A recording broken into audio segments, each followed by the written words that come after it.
Hello guys, welcome back to my channel. So आप लोग को टाइटल से पता ही लग गया होगा कि हम अब ये वीडियो बनाने वाले हैं एक रिवीजन प्लान की। कि अब जो लोग भी जून में अटेम्प्ट करने वाले हैं सो उन लोग के पास एक स्ट्रैटेजी होनी चाहिए। क्योंकि ऐसा होता है ना कि जब भी हम पढ़ने बैठें एग्जीक्यूशन से पहले हमारे पास एक प्लान रेडी होना चाहिए कि हमें चीज़ें किस डायरेक्शन में करनी है और कैसे करनी है। तो इसी के लिए आज हम ये वीडियो बना रहे हैं। और सबसे पहले ये वीडियो है उन लोगों के लिए जो ग्रुप 3 अटेम्प्ट कर रहे हैं। ग्रुप 3 में भी ये उन लोगों के लिए वीडियो है जो फर्स्ट टाइम पढ़ने वाले हैं, मीन्स जो लोग रिविजन करने वाले हैं डायरेक्ट। मैं उनके लिए नहीं बताने वाली, मैं उनके लिए बताने वाली हूँ जो फर्स्ट टाइम ग्रुप 3 का अटेम्प्ट देंगे जून में। एंड वो लोग अपना जो जितना भी सब कुछ है वो रेगुलर क्लासेस से स्टार्ट करने वाले हैं। सो लेट्स स्टार्ट, देखते हैं कि हमारा प्लान कैसे होगा और कैसे वो एग्जीक्यूट होगा। सो अगर हम आए, आप सबसे पहले यहाँ पे देख सकते हैं मैंने लिखा हुआ है फाइनल ग्रुप 3 एंड ये किसके लिए है, फर्स्ट टाइम वालों के लिए। सो अब इसमें ना हमारे 4 सब्जेक्ट्स हैं ग्रुप 3 में। सबसे पहला तो है हमारा law and SFM and next है डीटी एंड कॉस्ट। तो सबसे पहले अगर हम लॉ एंड एसएफएम की बात लें या फिर मैं आपको बताऊं कि मैंने डिस्ट्रीब्यूशन किस बेसिस पे किया है, क्योंकि सब आपको पता होना चाहिए। तो हमारा जो इसमें डिस्ट्रीब्यूशन का बेसिस रहा है वो रहा है हमारा टफ एंड इजी सब्जेक्ट्स का। जैसे आप लोगों ने भी देखा होगा यहाँ पर लॉ एसएफएम है, टफ एंड इजी ले लो या फिर आप ले लो थियोरी एंड प्रैक्टिकल। तो इनका हमारा जो क्या है पूरा कॉम्बिनेशन रहा है। सो यहाँ पर जो लॉ एंड एसएफएम है उसमें भी SFM is practical and law theory है, एंड डीटी एंड कॉस्ट में आप कहोगे कि दोनों प्रैक्टिकल है। But DT I would say कि हम उसको पूरा प्रैक्टिकल भी नहीं कह सकते, हम उसको पूरा थ्योरी भी नहीं कह सकते। क्यों? क्योंकि जो डीटी है वो पूरी प्रोविजन बेस्ड है, जस्ट लाइक लॉ। सो जब हमें सारे प्रोविजंस पढ़ने होते हैं तो हमें उनको सबसे पहले रिमेंबर करना होता है, तब हम अपने सारे प्रैक्टिकल क्वेश्चंस को सॉल्व कर सकते हैं। सो देन ही हम कुछ कर सकते हैं। तो D is more like a remembering subject, यानी कि थ्योरी सब्जेक्ट। तो इसीलिए हमने डी एंड कॉस्ट साथ में लिए हैं, क्योंकि जो सबसे पहले कॉस्ट है हमारा, कॉस्ट एक इजी साइड पे है। क्योंकि यहाँ पे ना जो मोस्टली मार्क्स है वो हमारा कौन कवर करता है, ओ एम जो कि क्या है काफ़ी ईजी पार्ट है हमारे उसका, यानी कि ईजी मैं क्यों कह रही हूँ, क्योंकि एक हैंडलिंग ईजिली हैंडल हो जाता है। क्वेश्चंस भी इतने नंबर ऑफ क्वेश्चंस बहुत ज़्यादा नहीं है इसलिए। तो सबसे पहले अगर हम बात करें लॉ एंड एसएफएम की, तो यहाँ पर मैंने एक प्लान बनाया था। मैंने आई गेस ये 6 से लिया है, 6 जन से। आप जिस दिन भी देख रहे हैं आप लोग वहाँ से स्टार्ट करना। तो आप उस हिसाब से अपने डेज गिन लो यहाँ पे, जनवरी के एंड फेब के भी उस हिसाब से गिन लेना। तो यहाँ पे हमने इनका जो लॉ एंड एसएफएम है इसका हमने 5 वीक प्लान बनाया था। 5 वीक प्लान कैसे? 5 वीक प्लान है कि जब आप रेगुलर अपना लेक्चर स्टार्ट करेंगे एंड आपकी क्लासेस का फिनिश होने का प्लान, यानी कि आपका रेगुलर क्लास का ये 5 वीक प्लान है। ठीक है, सो हम देखते हैं इसमें कि हमने कैसे फिर चीज़ों को बांटा हुआ है। तो यहाँ पर हमने क्या किया था, यहाँ पर हमने ये चीज़ें की थी कि वेट अ सेकेंड, यहाँ पे मैं पहले आपको दिखाती हूँ कि आपका सिलेबस कैसे कैसे बटा हुआ है। हम लॉ की बात करेंगे सबसे पहले। तो लॉ में जो हमारा सिलेबस है वो कुछ ऐसे है। ये तो हमारा सारा कंपनी लॉ है एंड ये सारा है हमारा इकोनॉमिक लॉ। ये सब कुछ हमारा इकोनॉमिक लॉ है and this is our company law.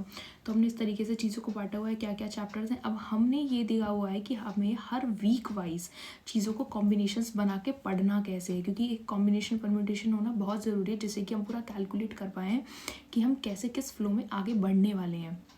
सो हमने अपना वीक नंबर 1 का प्लान रखा था कि हम अपना सबसे पहले company formation and conversion chapter करेंगे, then investment and loans, then आपका आएगा यहाँ पर डिविडेंड एंड एमएसएमई। अब इसको बनाने का कारण, रीज़न ये है कि जो हमारा एमएसएमई है वो स्लाइटली इजी टॉपिक है एंड यहाँ से आपका इकोनॉमिक लॉ 5 नंबर का कवर हो जाता है। ठीक है, देन आपका ये आए तीनों जो कि हमारे कंपनी लॉ की स्टार्टिंग है, बेसिस भी बनाते हैं और एक अच्छा खासा परसेंटेज एंड नॉलेज भी कवर करते हैं। तो यहाँ से भी आपके जो मार्क्स हैं वो अच्छे खासे 5 to 10% कवर हो जाएंगे पहले वीक में ही। और जब आपको इन चीज़ों का नॉलेज आ जाएगा, तीनों चीज़ों का, तो आपको एक कंपनी लॉ की स्टार्टिंग समझ में आएगी कि सब चीज़ें आगे जो भी टर्म्स यूज़ होंगी कि डिविडेंड कितना देना है, प्राइवेट कंपनी, एसोसिएट कंपनी या जॉइंट वेंचर, या हम कोई भी टर्म यूज़ करें तो वो किस सेंस में यूज़ करें। तो आपकी स्टार्टिंग हमेशा बेसिक से होनी चाहिए। और ये जो चैप्टर्स हैं वो काफ़ी easy and good to go भी हैं एक स्टार्ट के लिए। सो आपको सबसे पहले अपना वीक नंबर 1, अब आप ये मत सोचना कि ये बहुत ज़्यादा चंक है, क्योंकि पूरा ये वीक के लिए चंक है। वीक यानी कि पूरे के पूरे 5 डेज़ 7 डेज़ आप जो भी लगाएं। वैसे तो 7 डेज़ में मैंने प्लान ये रखा था कि जो आपके 6-7 डे यानी कि जो आपका वीकेंड है उसको आप क्वेश्चन प्रैक्टिस के लिए रखना। बट अगर आप वैसा भी ना करें तो ये भी एक बहुत अच्छा प्लान है कि जैसे आपके वीक में है 7 डेज़, आप अपना 7 डे पूरा जो आपका प्लान है वीक का अपना वो कंप्लीट कीजिए जैसे भी लग के पूरा, और साथ ही साथ आप क्वेश्चंस करते चलिए। तो वो भी एक बहुत अच्छी अप्रोच है इस चीज़ को करने के लिए, वेदर कि हम इनको 5+2 में डिस्ट्रीब्यूट करें। सो यहाँ पे ऐसे ही आपका वीक नंबर 1 का टारगेट है। अब इसमें क्या है कि अब आप बोलोगे कि हमने तो लॉ एंड एसएफएम साथ में लिए थे, हम साथ में ही चलाएंगे उनको। इसके वीक नंबर 1 का टारगेट जो यहाँ पर है, इसके साथ ही आपको उसी ही वीक में एसएफएम भी इनकलकेट करना है। एसएफएम के टारगेट से मैं आपको नेक्स्ट बताऊँगी कि क्या है। अगर आप चाहें तो इनका स्क्रीनशॉट लेके रख सकते हैं इन कॉम्बिनेशंस का, जो भी आपका ये प्लान रहेगा। एंड ऐसे ही आप देखोगे कि हमारा वीक नंबर 2 में यहाँ पे हमने पूरा डायरेक्टर्स कवर किया है। ये बोर्ड मीटिंग एंड प्रोसीजर्स, ये board of director and KMP, यहाँ पे ये आपका पूरा डायरेक्टर कवर हो गया, प्लस में ये आपका पीएमएलए एंड साइबर सिक्योरिटी। यहाँ पे अगेन 10 मार्क्स का आपका इकोनॉमिक लॉ से भी कवर हो गया। एंड यहाँ पर आपका most of the company law वहीं ख़त्म हो जाता है जहाँ आपका डायरेक्टर्स ख़त्म हो जाता है। तो आपके देखिए 2 वीक्स में ही आपका जो मोस्ट ऑफ द चंक है वो खाली होते जा रहा है। फिर नेक्स्ट वीक नंबर 3 में आपका क्या है, SEBI, companies act, accounts and audit. Again companies act economic law से 5 मार्क्स का ये एंड 5 मार्क्स का SEBI, and accounts and audit आपका कंपनी लॉ। यहाँ पर भी देखो आप, अब आपका यहाँ पर 3 वीक तक आपका जो कंपनी लॉ है वो 5, 10, 20, 25 मार्क्स का आपका कवर हो जाएगा। और कंपनी लॉ तो आपका हो ही रहा है, इकोनॉमिक लॉ 25 मार्क्स का कवर हो गया।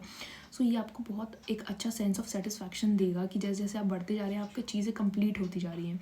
सो नेक्स्ट ऐसे ही हमने यहाँ पर अपने टारगेट इसके रखे हैं वीक नंबर 4 के, एंड इसी ही वे में वीक नंबर 5 के। जब वीक नंबर 5 में हमने फेमा रखा है जो कि थोड़ा सा टिपिकल है। टिपिकल भी क्या, बस ये है कि लेंदी है। तो इसके साथ हमने अपना क्या रखा है, prevention of operation and mismanagement, जो कि ईजी टू हैंडल है, जो कि क्या है हमारा ईजी टू हैंडल है। तो ऐसे ये आपका 5 वीक का प्लान है लॉ का। इसमें जो आपके पूरी लॉ है, अगर आप लग के अपनी क्लासेस करेंगे, देखिए सक्सेस के लिए कोई भी शॉर्टकट नहीं है। अगर आप पढ़ने बैठोगे, आप सोचो कि मैं 2 घंटे में कैसे कर लूँ इसको, 4 घंटे में कैसे कर लूँ, तो वैसे नहीं होगा। जब आप अपनी क्लासेस के लिए बैठोगे तो आपको क्लासेस पे ही फोकस करना होगा, तभी आपकी ये चीज़ें जो हैं सारी की सारी कंप्लीट होंगी। सो आपको क्या करना है, ये आपका 5 वीक्स का प्लान है। 5 वीक्स का मतलब क्या है, आपके पूरे के पूरे जो भी हमने यहाँ पे लिखा हुआ है 35 डेज़। कैसे, 5 वीक्स इंटू में 7 डेज़ ऑफ ईच वीक। तो ये आपका 35 डेज़ का प्लान है। आप, मैंने बोला 35, हो सकता है कभी कुछ ऐसी अनअवॉइडेबल सर्कमस्टांसेस आ जाते हैं जिनकी वजह से हमारी कोई 1 दिन या 2 दिन पढ़ाई नहीं हुई। मैं 1 हफ्ता या 2 हफ्ता का डिले नहीं बोलूँगी, क्योंकि उतना डिले आपको करना भी नहीं चाहिए। सो अगर आप 35 बोलें, अगर आपके पास कोई अनअवॉइडेबल सर्कमस्टांसेस है तो आप 37 ले लीजिए, 2 दिन एक्स्ट्रा ले लीजिए, बट उससे ज़्यादा नहीं। सो ये हुआ लॉ का कॉम्बिनेशन हमारा। अब हम चलते हैं एसएफएम पे, कि हमारे एसएफएम में क्या है। सबसे पहले ऐसे ही हम उसका एक चंक देखेंगे। तो अगर हम अपना एसएफएम देखें ना, एसएफएम में सॉरी अगर मैं कुछ भूल रही हूँ तो एसएफएम में बाकी उसका सिलेबस पूरा यही है, portfolio, forex, leases, time value of money, mutual funds, capital budgeting, जिसमें कि एडवांस ऑब्वियस बात है कवर हो जाता है, सिक्योरिटाइजेशन जो कि हमारा थ्योरी चैप्टर है, derivative, and digital finance also. ठीक है, यहाँ पर हमारा डिजिटल फाइनेंस भी चैप्टर है। सो यहाँ पर भी 5 वीक का प्लान बहुत अच्छा एंड काफ़ी सॉर्टेड है। डिजिटल फाइनेंस तो आपका थ्योरी चैप्टर, आप किसी के साथ भी उसको ले सकते हैं। तो यहाँ पर हम लेंगे, देखो वीक 1 में हमने यहाँ पर पूरा वीक, जब वीक 1 में आप अपनी लॉ के वो 3 चैप्टर्स करेंगे, कंपनी फॉर्मेशन एंड कन्वर्जन हमने वहाँ पर लिया था, एक इकोनॉमिक लॉ का चैप्टर लिया था एंड एक इन्वेस्टमेंट एंड लोन्स लिया था। तो उनके साथ ही उस वीक में आपको एसएफएम का पोर्टफोलियो भी कवर करना है। अब एसएफएम क्या है ना कि इसमें भी आपको क्लासेस लेनी है, बट ये क्या है, प्रैक्टिकल सब्जेक्ट है। तो जहाँ पर आप लॉ से बोर हो जाएंगे, वहाँ पर आपके माइंड को उस बोरियत से कट करने का काम करेगा एसएफएम। तो वहाँ पर आपका इंटरेस्ट डेवलप होगा एसएफएम में। एंड आपको दोनों सब्जेक्ट्स के लिए इक्वल टाइम देना है, जिस हिसाब से उनका चंक है उस हिसाब से उनको टाइम इनकैलकुलेट करना है। तो तभी ही आपका जो है कंप्लीट हो पाएगा। अब यहाँ पे इसीलिए हमने 2 या 3 दिन अलोकेट नहीं किया, आपके पास पूरे 7 डेज़ हैं लॉ एंड SFM दोनों को करने के लिए, उनके वीक्स के टारगेट कंप्लीट करने के लिए। तो ये बहुत ज़्यादा कोई ऐसे टारगेट्स नहीं है जो बहुत ज़्यादा रफ एंड टफ हैं या फिर जो अचीव नहीं हो सकते, दे आर ईजिली अचीवेबल। तो आप लोग को मेक श्योर करना है कि आप लोग ये करें। तो सबसे पहले आपका है पोर्टफोलियो, देन आपका है डेरिवेटिव वीक नंबर 2 में, वीक नंबर 3 में है फॉरेक्स, अगेन वो थोड़ा सा बड़ा है इसलिए हमने उनको इन तीनों चैप्टर्स को हमने इसीलिए ही अच्छा खासा टाइम दिया है, बिकॉज ये काफ़ी बड़े बड़े चैप्टर्स है और इनमें परफेक्शन होना बहुत ज़रूरी है। नेक्स्ट है हमारा लीसेस प्लस में म्यूचुअल फंड्स, क्योंकि लीसेस और म्यूचुअल फंड्स काफ़ी ईजी टॉपिक हैं एंड साथ में हो सकते हैं। एंड कैपिटल बजटिंग प्लस में TVM। अब इसमें जो स्लाइटली हार्डर है वो कैपिटल बजटिंग है। टाइम वैल्यू ऑफ मनी में कुछ नहीं है, जस्ट आपको एक बार कॉन्सेप्ट देखना है और कुछ क्वेश्चंस करने हैं and you are good to go with this chapter. And next आपका बचा है डिजिटल फाइनेंस। तो जैसे कि हमने बोला था कि आप 1-2 दिन एक्स्ट्रा ले लो जो आपके लिए रेजिड्यू बच गया है, तो आप एक डे ले लो, एक्स्ट्रा 1 डे ले लो डिजिटल फाइनेंस के लिए। आपका डिजिटल फाइनेंस तो उसी में कवर हो जाएगा, it's not a big deal to cover digital finance, ठीक है। तो यहाँ से हो जाएगा आपका डिजिटल फाइनेंस। तो ये था आपका पूरा 35 days plan of your studying of law and SFM। तो हम चलते हैं अपने फर्स्ट इस पे जहाँ पे हम ये चीज़ें कर रहे थे। तो यहाँ पर देखिए हमने ऐसे पूरे हमने लगाया था कि जनवरी में हमारे पास कितने दिन है एंड फरवरी में हमारे पास कितने दिन है, एंड वो टोटल बैठे थे 53 डेज़, ठीक है। तो 53 हमारे पास क्या थे डेज़, जहाँ पर हमने बोला था हमारा प्लान कितने डेज़ का है, 35 डेज़ का प्लान था हमारा। तो उसमें से कहीं 18 दिन बचे, 18 में से भी मैंने क्या रखा, आपके पास जो एक्स्ट्रा ये मार्जिन के 2 डेज़ हैं वो इधर ही छोड़ दिए। अब आपके पास हमारे 53 डेज़ यानी कि हमारे 2 महीनों में से स्टिल आपके पास ये वाले 16 डेज़ बच रहे हैं। एक मिनट हम थोड़ा सा पहले ना स्क्रीन को क्लियर कर लेते हैं ताकि हमें क्लैरिटी मिले, काफ़ी ज़्यादा मेसी हो गया है।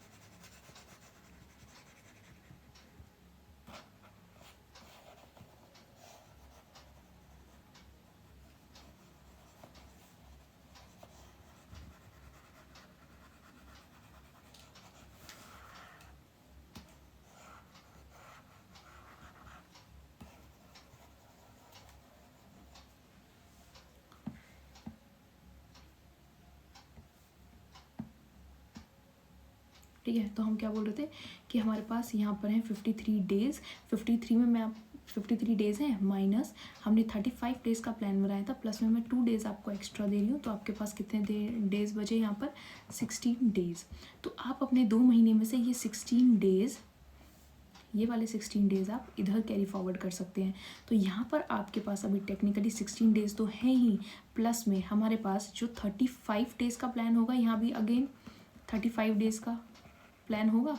तो उन 35 डेज़ में से आप यहाँ यूज़ कर सकते हैं। तो 35 में से अगर हमारे गए 16 गए, तो यहाँ पर कितने बचे, आपको चाहिए 19 डेज़ और चाहिए। तो यानी कि जो आपका पूरा सिलेबस है ग्रुप 3 का वो कंप्लीट हो जाना चाहिए मार्च 19, और मैं मैक्सिमम लगा रही हूँ, आपको मार्जिन दे रहे हैं एक दिन का, मार्च 20 तक आपकी जो रेगुलर क्लासेस हैं वो यहाँ पर कंप्लीट हो जानी चाहिए। तो ऐसे ही जो DT एंड कॉस्ट का एलोकेशन है, आप समझ गए होंगे कि हमने किस हिसाब से लॉ एंड SFM का एलोकेशन किया हुआ है। तो आपको एक बार DT एंड कॉस्ट का एलोकेशन खुद से करना है, खुद के लिए, क्योंकि अब आप समझ चुके हैं कि किस तरीके से आपको चैप्टर्स को अलाइन करना है। एंड चैप्टर्स की आपके पास लिमिट है अलाइन करने की सिर्फ 5 वीक्स दोनों के लिए। तो यहाँ पर आप लोग किस तरीके से अलाइन करना है, और इस हिसाब से जो आपका सिलेबस है वो मार्च 20 तक कंप्लीट हो जाना चाहिए। फिर उसके बाद ये तो होगा आपका फर्स्ट, इसको हम रिवीजन ही ले लेते हैं फर्स्ट, ठीक है। ये होगा आपका फर्स्ट रिवीजन। अब हम आपका देखते हैं कि अब सेकंड रिवीजन का क्या होगा। अब यहाँ पे आएगा आपका सेकंड रिवीजन। आपने फर्स्ट टाइम क्लास कर ली, सारे क्वेश्चंस कर लिए जो भी क्लास में कराए गए सबके। आपका मार्च 20 को चीज़ें सारी, सॉरी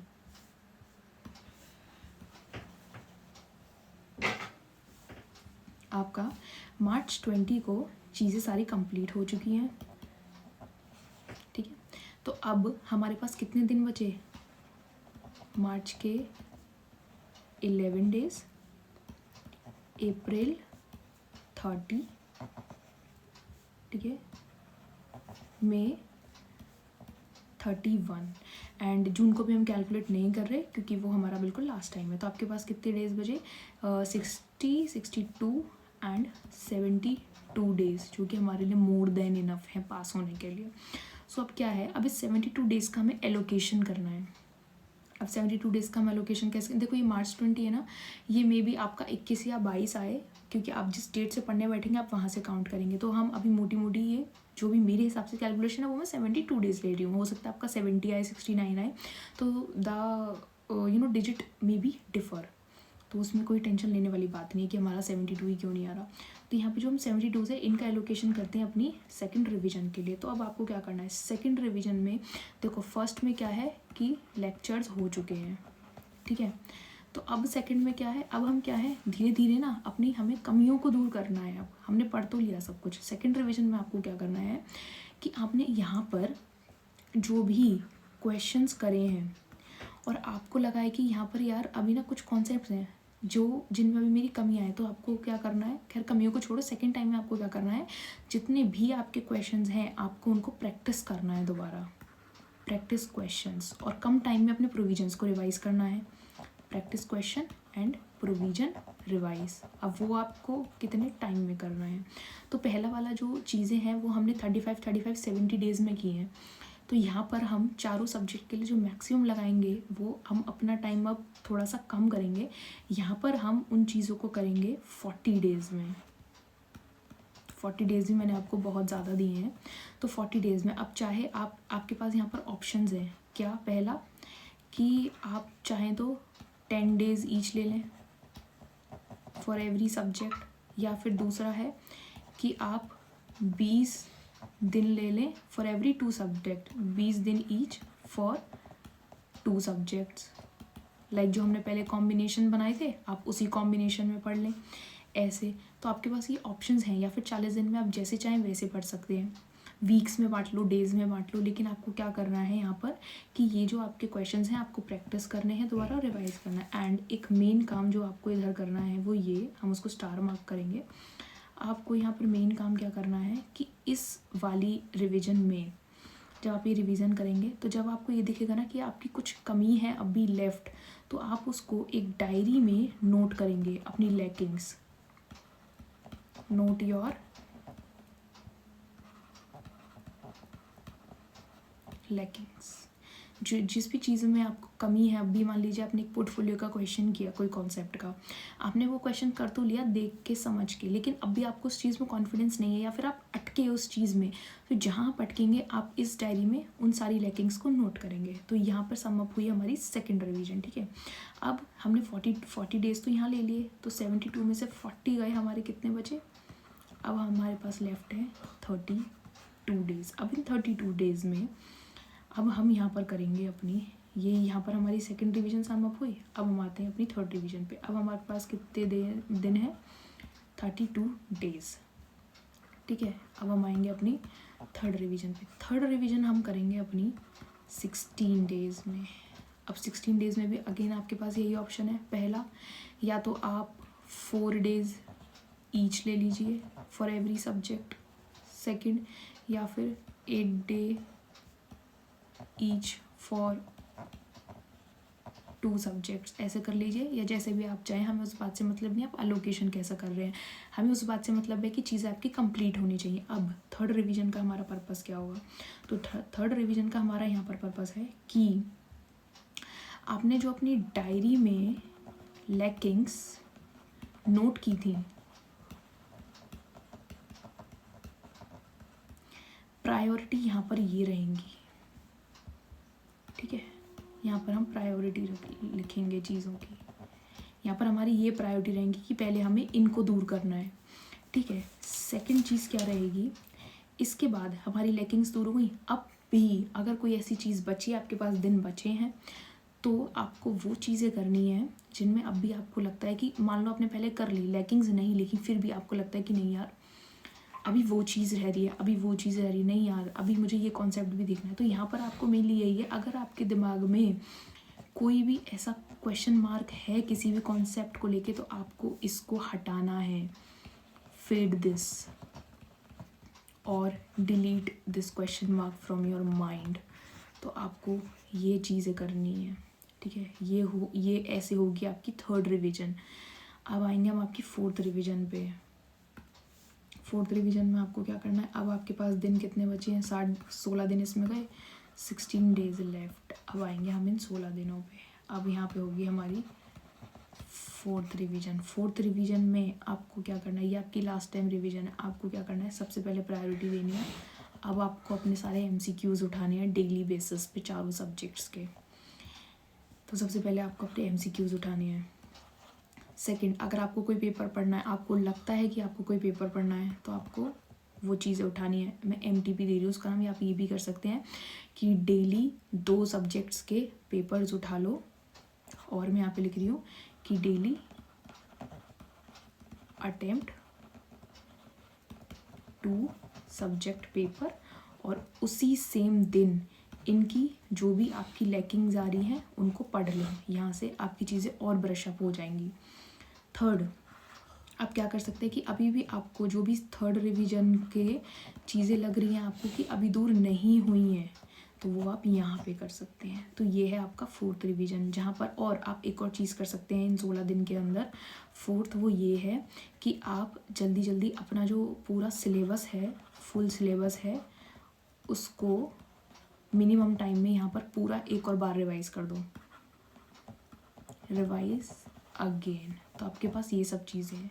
कोई हो सकता है इतना एम्बिशियस हो कि वो ये सब चीज़ें कर ले, या कुछ के लिए हो सकता है कि इनमें से कुछ बहुत प्रूफ, देखो ये तो स्टार मार्क है, ये तो करना ही है क्योंकि ये पार्ट है। बाकी ये 3 चीज़ें आपके लिए कि आप क्या करना चाहते हो एक्चुअल में। सो ये सारे ही बहुत अच्छे वेज़ हैं। मैंने आपको जितने पॉसिबल चीज़ें हो सकती हैं, जितना नंबर ऑफ़ चीज़ें हो सकती हैं, वो यहाँ पर सब बताएं कि आप किस डायरेक्शन में जा सकते हो। अब आपको सिर्फ करना क्या है कि ये रिवीजन देख के अपनी डायरी पे चीज़ें नोट करनी है कि आपको कौन सा वे पसंद आ रहा है, आपको किस वे में जाना है। अपने डेज़ का एलोकेशन करो, जल्दी से अपनी क्लासेस को मंगवाओ। तो ऐसे आपको चीज़ें सारी करनी है और आपके पास प्लान होना चाहिए। और जब भी आप अपनी जो डायरी में लिखी हुई लैकिंग्स को पढ़ते जाओगे ना, उनको टिक करते जाना, देखना एक अलग सेटिस्फैक्शन आएगा आपको कि यार मेरी ये कमी भी दूर हो गई, मेरी ये कमी भी दूर हो गई। तो ऐसे हर चीज़ आपको लिखनी है। अगर आपको ये भी है ना कि मुझे यार अभी तो मुझे ये देखना है कि लॉग को कैलकुलेटर पर कैसे कैलकुलेट करते हैं, तो आपको वो भी उस लैकिंग में लिखना है, क्योंकि वो आपकी लैकिंग है और खुद से छुपाना कैसा कोई भी कमी। तो आपको ये चीज़ें करनी है। तो आपको ये फोर्थ रिवीजन जो है ना, ये आपकी जून से पहले तक कंप्लीट हो जाएगी। और जून में 10 जून से पेपर स्टार्ट होते हैं, तो जो आपके 1 to 9 जून का टाइम होगा, मैंने ये आप पर छोड़ा। बस आपको इसे बिगाड़ना नहीं है। बस क्या करना है कि जैसे जो भी आपका 10 तारीख को पेपर होगा, उससे आपको 7 ईव को उठा लेना है। 7 ईव को उठा लेना है, जो भी आपका पेपर होगा, फर्स्ट पेपर होगा। तो यहाँ पर आपको बस ये चीज़ करनी है, और उससे पहले आपको जो लगे सब्जेक्ट आप वो पढ़ो आराम से। सो ऐसे आपको ये सारा रिवीजन रहेगा हमारा। ये इसे हम कह सकते हैं अपना एक 35 days plan. And I am hoping कि आप लोग को ये पसंद आया होगा। And all the very best for your exams. Hope आप लोग अच्छे से क्रैक करें, एंड होप मैंने आप लोगों की हेल्प की हो ये चीज़ें करने में। आप प्लीज़ मुझे कमेंट सेक्शन में बताइएगा अगर आपको कोई और हेल्प चाहिए, या फिर आप लोग को ये पसंद आया तो हिट लाइक, एंड मुझे कमेंट में बताना कि क्या ये जो प्लान है वो सबके लिए अच्छा है, क्या ये सॉर्टेड प्लान है, या आप लोग का जो माइंड है वो काफ़ी मेस्ड अप हो रखा हो एंड इससे कुछ आपको सॉर्टिंग्स मिली हो। तो I would be really glad to know that. So yeah, thank you so much. Keep supporting, keep studying, and keep growing. Thank you.